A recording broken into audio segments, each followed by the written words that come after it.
consensus now is that the market is starting to stabilize and that we've kind of hit our bottom.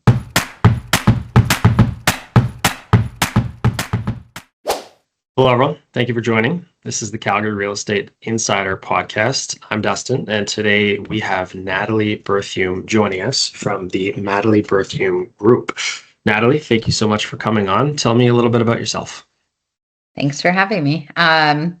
As we were just discussing, this month is my 16-year anniversary of being licensed. So I started off in downtown Calgary and kind of have grown my career over the years. And it's evolved from sort of being on my own to, once I had children and kind of had to figure out how to work smarter.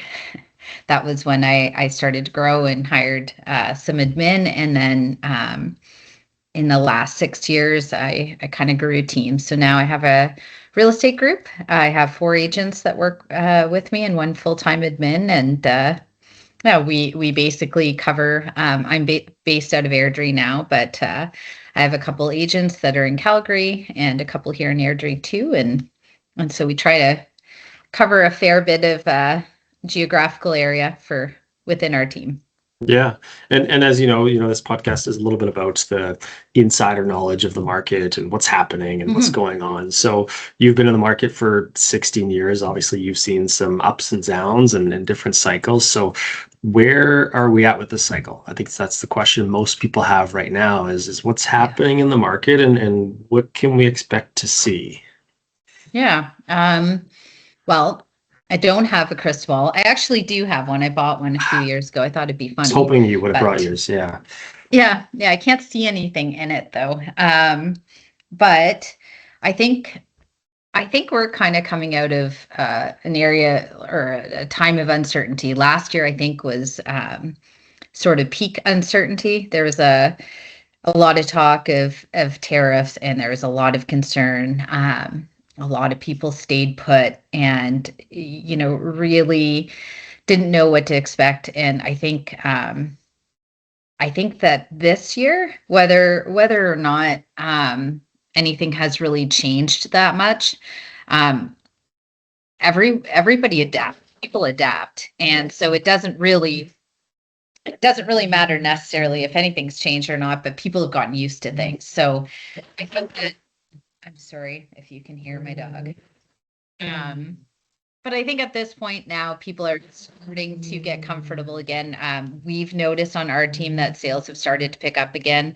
Interest rates, based on what ATB is forecasting, they're saying that things are going to remain the same for the next year or two. So I think at this point, we'll probably start to see a little more confidence in the market. And what I believe is that we're pretty predictable humans. If the majority feel a certain way, then that human behavior follows. So when the market was really hot, everybody was buying, and then when the market cooled, everybody pulled back. And I think good investors typically do the opposite. But I think that consensus now is that the market is starting to stabilize and that we've kind of hit our bottom. Right. But you touched on buyer behavior, and I find it fascinating because, we talk about crystal balls and wanting to know the future, but there can be a decision by the government to slow immigration, and that has some pretty, massive effects on the real estate market. So that crystal ball we might have had, that policy decision obviously makes a pretty big impact. But, I find it interesting, one of the things that doesn't necessarily change is our instincts, consumer psychology, buyer behavior. So what are you seeing buyers doing right now? Are they leaning towards a certain product? Are they hesitant because of interest rates and change? Like, what's happening in the buyer market? Well, I think that when I look at Airdrie, and it's also Calgary too, when you look, we see the stats that say that there's a lot of saturation in the market with available properties. But when you actually look at how many spec homes are sitting on the market, that's actually heavily influencing this saturation. So I think what's happened is that, yes, and you would be very familiar with this too. There was a lot of building to try and keep up with demand a few years ago, and now there's kind of a bit of a hangover from that. Right. There's some spec homes available, but I think that there's been a lot of criticism towards quality of build too, the last couple of years. So I think that a solid builder that has a good reputation can do really well in this market. But a builder that was putting up cheap product and doing it quickly Mhm. is going to sit on the market a lot longer. So what I've discovered with buyers, they're a lot pickier. In a lot of instances right now, it's almost cheaper to rent than it is to buy. Um, so, and I say that with a caveat, like there's a certain, there's a certain price point where that doesn't make sense. But generally speaking, it's almost cheaper to rent in some cases. I would argue that as a homeowner, you're always doing better to be in the market. But that's affecting things too. So I think right now buyers are able to be a bit choosier. They Mhm. can really give some thought as to where they want to be. I think I'm not sure yet. It's a little too early to tell, but I would say the last 10 years, um, maybe even a little bit longer, you know, uh, buyers were house hopping. Maybe every 3 to 5 years, you were seeing a move. And I'm not certain if that's going to shift. Mm. But I feel like that behavior might be shifting a little bit, and Interesting. buyers might be looking, some buyers are going to get into the market at whatever they can get into, and then they're going to hope to move up. But other buyers might be looking to stay put for a bit longer wherever they land. Right. So there's a little bit more long-term planning, if you will. One of the pieces I want to touch on, because you mentioned spec inventory, and I think for a lot of people just entering the market or first-time home buyers, let's say, maybe not familiar with that. How does that affect the resale market? Because that's primarily kind of where I think most people are looking when they engage with the realtors, the resale market, existing communities, buying a home that's already lived in Mhm. versus the spec inventory market, which maybe not aware of. Um, it kind of varies community by community, but you know, so again, in Airdrie, it's easy to sort of make a case study because it's so much smaller. But you have a lot of new communities on the perimeter, and then you still have relatively new homes, and then you have some really old homes. Um, the spec the spec inventory is attractive right now because of price point, because of warranty, because of the newness, and sometimes the floor plan. Um, so some buyers are gravitating more towards that, for the price point. And of Hmm. course, every builder has different margins. Every community has different um, things. But I also find that, with a new home, there's some landscaping, fence, window coverings, that sort of thing. So I think the builders that are on MLS are doing a bit better. The builders that hire a staging company and put some marketing money into getting their place sold are doing a bit better. And then the communities where there's a school too tend Right. to be doing a bit better. I don't Do, know if that answers your question.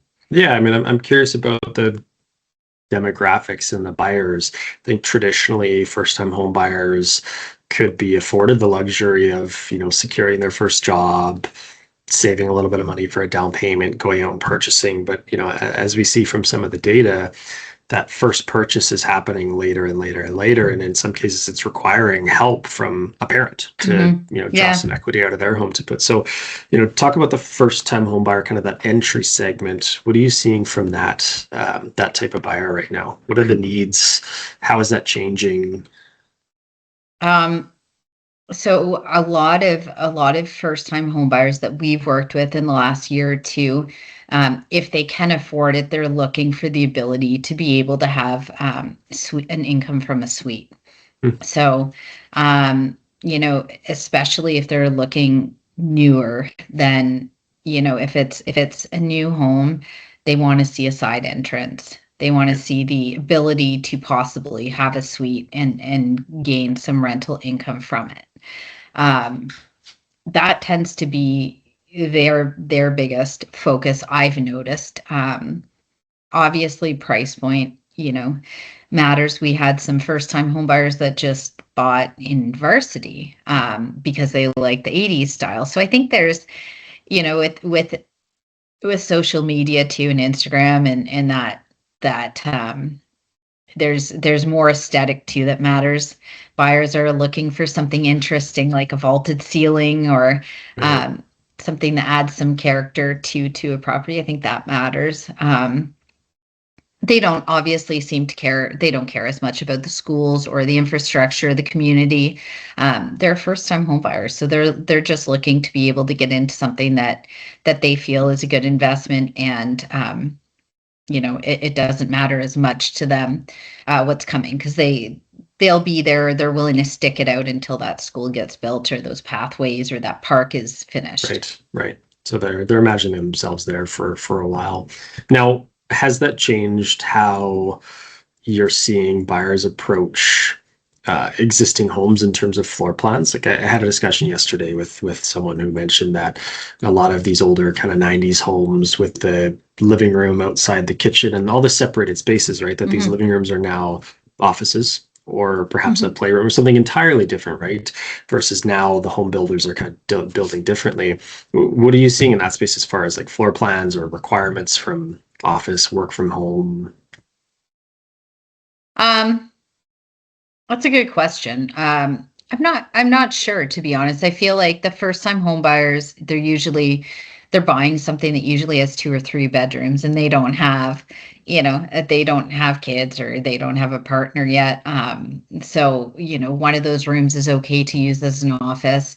I think that what I've noticed, even in like walkouts, were really, really huge and really important previously. Now I think, buyers love them for the ability to potentially make a suite, but families are starting to get away from them, which is kind of interesting. So as far as, an office, I mean, I'm in a little bungalow. I would love to, my office is in the basement right now, and I can't wait till my kids can move down to the basement and I can have a main floor office again. I'm at my kitchen table right now. But I think that, and I do think that some tech space is attractive in a property for sure. Mm-hmm. And I presume even outside of the first time home buyer markets, like someone who's maybe buying their move up home or into a different space, that floor plan is going to change. I mean, again, I'm curious, like, what are buyers looking for? What are they asking for? What's the boxes that they now need to check? Yeah. I think that, most new builds now have 9-foot ceilings. I think they should be in a basement too.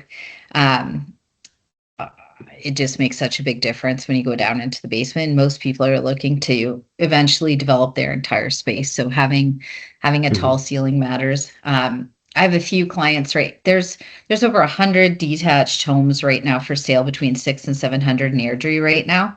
And I have 2 sets of clients that are specifically looking for 4 bedrooms up, and there is barely anything at all coming on the market. So I suppose that extra bedroom is actually really attractive. I think that people,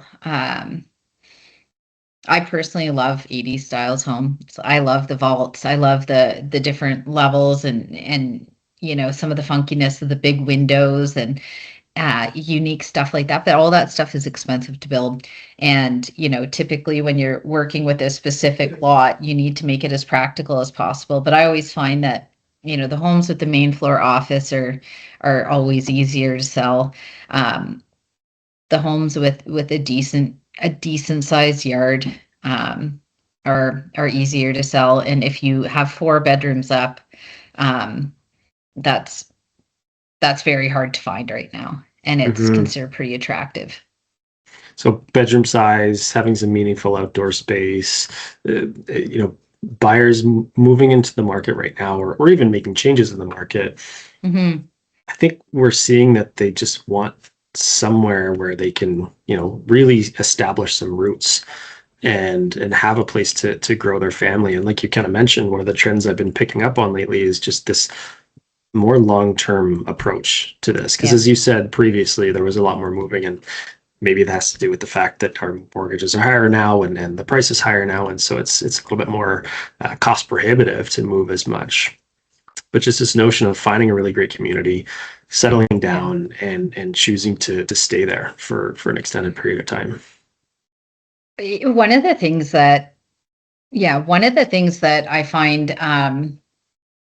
I think about a lot, and I don't quite know how to put it together, but I think about the fact that there is a lot of families that are looking to move into a community, and they really are looking for a neighborhood for their kids to grow up.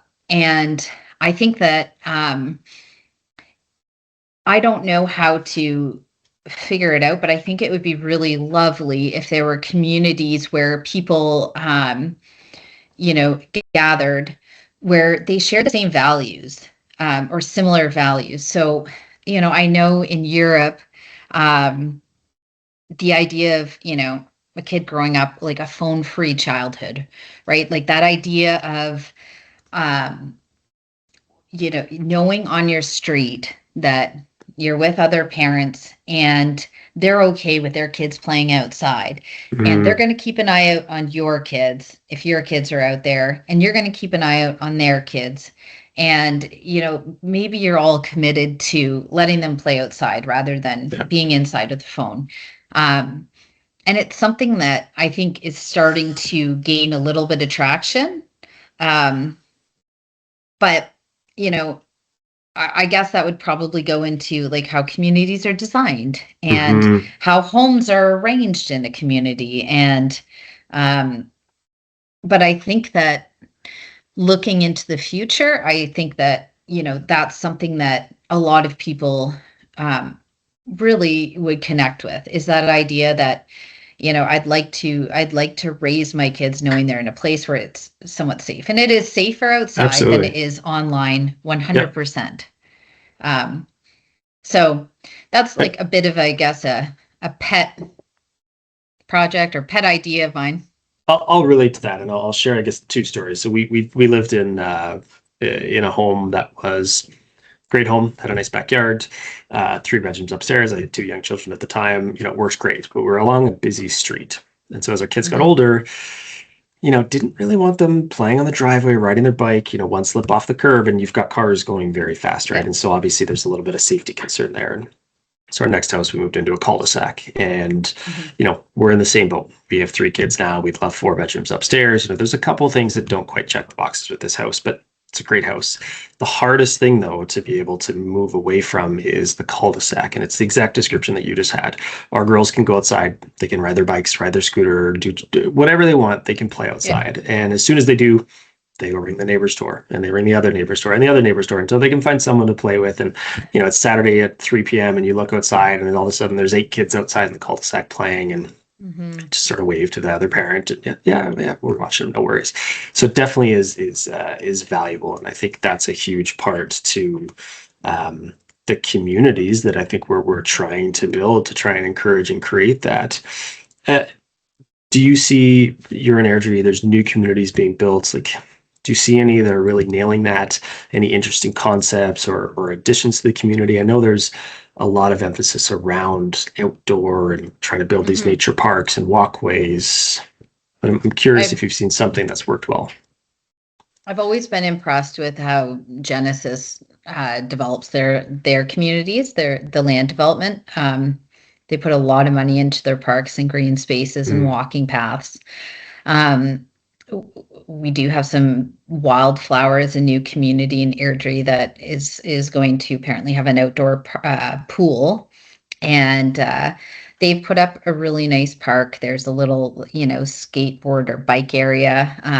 There's pickleball court. So I think that, I think promoting outdoor play and curiosity is, it really does matter. Having some green space is nice, but I think it's almost like you said, like having more cul-de-sacs or having homes connected via green space in the back, or just knowing your neighbors, and kind of, you can if you share those values about parenting, you can find a lot in common in a lot of ways. But Bayside is another community where the backs of the homes back onto canals. In a lot of cases, there's direct access. So you see people paddleboarding or kayaking, but it doesn't necessarily mean the kids are getting together. Yeah.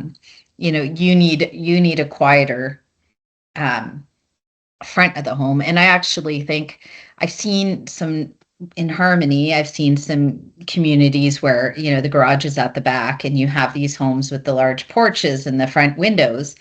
And I can see that as that's a home that will be easier for a parent to keep an eye on their kids out front. And I think that, we've gotten away from that with the big double garage, attached garage, and maybe you have a sliver next to the front door that looks out the front of the house, but that's about it, which it seems counterintuitive to me. So you're going to put your kids in the backyard and they're going to play alone, or you have them in the front, you can't keep an eye on them at all. Right.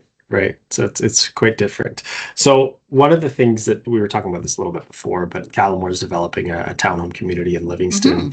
And one of the kind of pieces that we've been trying to really push is the fact that we back onto environmental reserve pathway, we back onto a playground, across the street's green field and school. And, you're sort of validating some of the assumptions that we've made, which is that there's a lifestyle play there, which you can't buy, right? You can't, you can't build that. That's really an intangible that's next to it. And it sounds like that's a pretty valuable piece to be able to sit on your balcony and watch your kids either play in the backyard or play literally right outside in the playground, as a huge value add.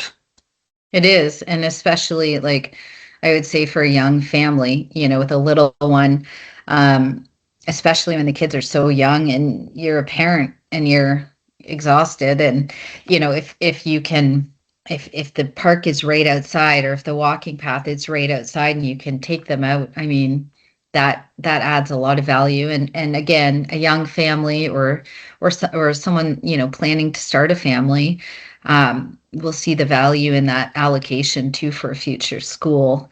And they can be there for 5 or 6 years, no problem, without that school. But then once it's there, that will increase the value of the property. And if they're already there, they've made their investment, and then they're in, a really attractive location too. So there's a lot of benefits to that. Yeah. And I've met quite a few people, and obviously the data is saying this too, but being able to create that sort of ideal family lifestyle for themselves in Calgary, moving from places like Toronto or Vancouver, where the real estate market obviously much more expensive, living in a small condo in downtown or even outside of downtown, but you've got an hour and a half commute to work. Are you seeing a lot of out-of-town buyers starting to come to Calgary and Airdrie and surrounding areas, or what's kind of happening right now? Not as many as we saw, 4 years ago, 4 and 3 years ago.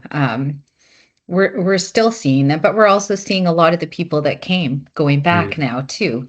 Now that the market softened, especially west, we're seeing that the market softened a bit more in BC, and so people are planning to go back there. And I also think it's kind of interesting, but I feel like, after COVID, people actually, people had more money than they expected and more disposable income.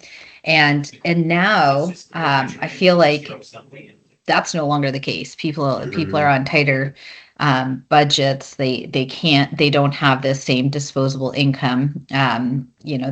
Things are more expensive. And I think a lot of people are also rethinking how much space they really need.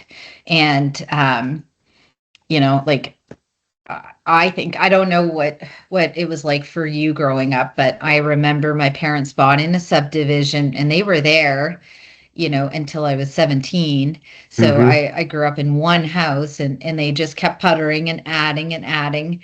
And I know that I get the sense that there's more nostalgia out there for that kind of um, life again. And I don't know if it's the age that I'm at, or if it's just a trend towards that.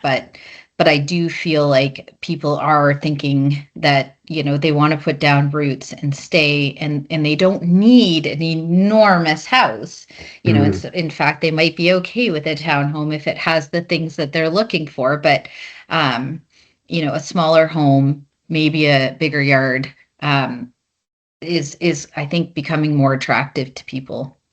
I wonder, and this is sort of off topic, but I was Yeah. listening yesterday to a gentleman give a speech around children literacy and development, and specifically around like cognitive ability, and said that since they've been tracking this since the 1800s, every generation has been, cognitively outperformed their parents Hmm. until about 2010, and they've Huh. now been tracking and have said that for the first time we're actually less in terms of the cognitive performance in our parents, and kind of the correlation and the causation there is, well, that's when screens started coming into play. And so I wonder Hmm. if we've gone kind of almost to the Hmm. edge there with the amount of usage and introduction to learning and everything else, where I think there are people, and I'm call it now, I don't like to admit it, but part of the older generation now, where there is that nostalgia back to the time when it was a simpler time and we didn't have to deal with so much technology. And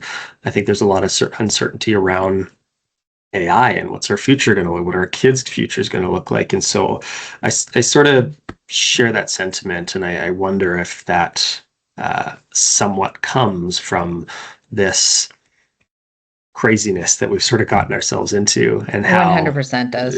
it was a simpler time. Why can't we go back to that, right? Is there some value in that? And I think there is, I don't think you can ever go back. And I think, we hindsight, always things always look rosier, maybe, with the benefit of hindsight. But I do think that there's a book called The Anxious Generation. They probably cited it at that talk, but it was written by Jonathan Haidt. He's a psychologist, and basically he was one of the first that was able to look at the longitudinal studies of the effects of screens on kids, and it's not good. And I think, Mm-hmm. and it's not just the kids. It's probably affected the parents too, looking at a screen rather than looking at them. But there's you know it's attention now. There's attention deficits, and there's attention, kids aren't getting enough attention from their parents, like that eye contact and that actual connection. And then kids are getting lost too, looking at screens. And of course, um, it's the worst, they say, to give a child going through puberty an app, and basically letting their development happen there. So I think that there's a lot of recognition about that we want our kids outside. We want our kids playing. We want our kids developing character and life skills, and Mm-hmm. want our kids to be coachable, and we want our kids to be able to fit into society, and we want our society to be something like we know, where it's dependent on face-to-face interaction and true connection. And I think we're probably going to go, with AI. I think, there's different ways people are using it. You can use it to alter an image. You can use it to, be your therapist if you want. You can use it to, it can be helpful. You can use it to help you with reading through legal documents. And you can also use it to make some work easy for you. But I think ultimately, what makes us interesting as humans is our creativity and our ability Mm-hmm. to, think in a unique way. And that's something that AI will never take. So I guess as an optimist, my hope is that, we'll, as parents, will become more aware of the dangers of giving our kids a phone, Mhm. um, with apps on it, and we'll also at the same time hopefully understand that AI can be very useful, um, but that we need to be responsible for our own creativity and responsible for. And I think, it kind of leads us to the topic you'd asked me about with real estate and AI, and why do you think people need realtors? But I think that people more than ever want a connection with a human. They actually, technology is great and it will get you 80% of the way maybe, but that last 20% really really matters with who you're working with, and feeling that you're seen and heard and understood. um and I think, I could plug into AI, hey, I'm looking to move to Calgary and I want to live in, a really nice community with mature trees where there's a lot of schools, and it will spit out Lake Bonavista, and it'll spit out Midnapore, and then it'll spit out Beddington. And if I'm new coming to Calgary, those are three nice communities, but they're not the same. They're Very very different. different. Yeah. And I think that, um, I was at a conference last week, and they were talking about AI and how, um, there's two businesses that will succeed in the future, and one will be the frictionless business. So that's where, everything's instant. You don't have to think about it. Your Uber and your, Sheen and your, I don't know, your McDonald's, your fast food, the stuff that takes no thought. And then your high friction businesses where it's really like that concierge service, that real connection, like your high end hotels where you go in and you actually have the experience of going to the front desk, and you have the experience of being catered Mhm. to. So I think, as a realtor, it's really important to offer both to your clients. You want to have really seamless Right. back end systems and a really smooth process for them, but you also want to be there in front of them, having those real conversations with them to help them get to where they need to go. And AI is never going to take that. No, and particularly from the point of the expert in the room, right? I mean, AI can do a lot of things in terms of helping you prepare for and research and know what questions to ask. But Mm-hmm. ultimately, as you pointed out, it's not going to recommend based on purely your interests, right? What the best neighborhood perhaps in the city would be. So I was going to ask, what your kind of perspective on AI and the real estate and how it's going to change, but you've got a pretty good answer there, and I think it's an optimistic one, which I also share that sentiment. I think a lot of people are scared of it and don't know what's going to happen, but I'm very optimistic that it's going to be a very positive contribution. I think so too. And I think we will get, you know, there's you look at social media and, realtors, and it's I hate to say it's a lot of AI slop. Like it's a lot of junk that's, this content that is meant to get views and is meant to be, but it's no longer unique. It's no longer that creative. It's just meant to, it's basically bait to get views. And you can spot it a mile away, the writing. This isn't just a house. This is alignment. This is intentional living. I mean, um, and so I also think that there's going to come kind of a tipping point with that too, where people are going to just like, they're going to see an AI written listing. They're going to see a video that is all AI generated content. Hmm. Um, they're gonna look at the writing and recognize it, and it's going to eventually, either make social media really pointless because it's all the same thing, or there's just going to be a real hunger for unique, original content. And I think, for you guys, even putting out, marketing materials and selling a new project, and for me as a realtor, putting out, my information to the public, I think it's really, really important to, stick with who you are and put that out there and be real. Hmm. Um, and And then at least I think you'll always be able to stand behind what you put out, and it'll feel true. And I think that has the staying power. I think some of this AI stuff is just sort of like, the same as when our parents were sending us, email forwards constantly and the jokes.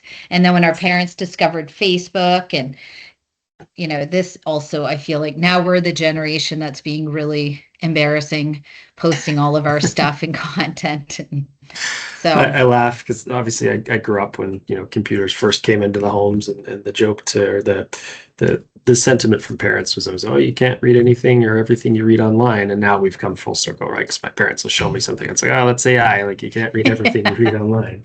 it's true. It's true. Yeah. But that kind of makes me think about personal branding, and you as a realtor, like you are not AI, right? You are a personal connection. And I wonder if that is going to really help as we kind of enter this computer generated content era, if you can be that trusted source and have your name kind of out there as a way for people to be able to, know who to go to. I think so. I think that people will want to connect with someone who's real.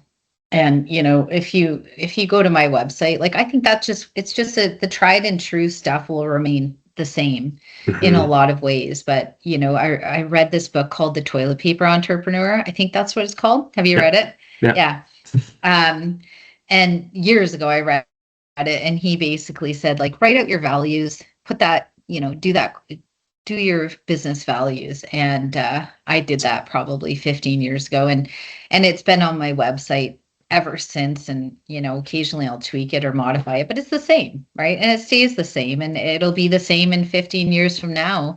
You learn and you grow and you shift, but your values pretty much stay the same. And I think that it's important to build a business that you can stand behind, and that remains the same in many ways, as far as those core characteristics. Mm-hmm.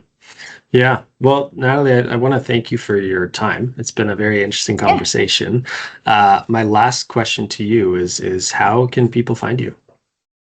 Oh, well, my website is theyellowbrickroad.ca.